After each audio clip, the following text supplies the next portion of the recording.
So, indirect break down level ఎలా? అది గూడా ఇంపార్టెంటే గదా మనకు.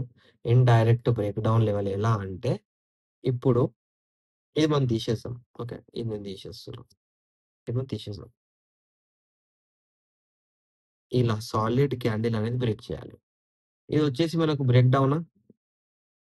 బ్రేక్ డౌన్ బ్రేక్ జేసింది గాబట్టి, రెసిస్టెన్స్ అనేది గ్రీన్ సాలిడ్ క్యాండిల్‌తో ఫార్మ్ జేసింది. సో, ఇక్కడ రెసిస్టెన్స్ అనేదొచ్చేసింది. ఓకే. ఇక్కడ రెసిస్టెన్స్ ఒచ్చేసింది కాబట్టి, ఇక్కడ ఏమైతది అంటే మార్కెట్‌లో మళ్ళీ ఇక్కడ దగ్గరలో ఎక్కడైనా ఒచ్చేసింది అనుకోండి. ఈ పాయింట్ దగ్గర ఒచ్చేసింది.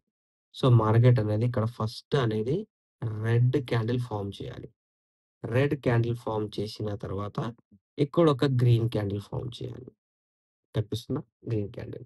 ఎందుకు రెడ్ తర్వాత గ్రీన్ క్యాండిల్ ఫార్మ్ చేయాలి అంటే, బికాస్ ఇక్కడి నుంచి మార్కెట్ ఇలా ట్రెండ్ మీదికెళ్తుంది అన్నట్టు. సో, ఇక్కడేమైతది అంటే, ఇక్కడ క్యాండిల్ అనేది ఓపెన్ అయితది. ఇక్కడ క్యాండిల్ అనేది క్లోజ్ అయితది.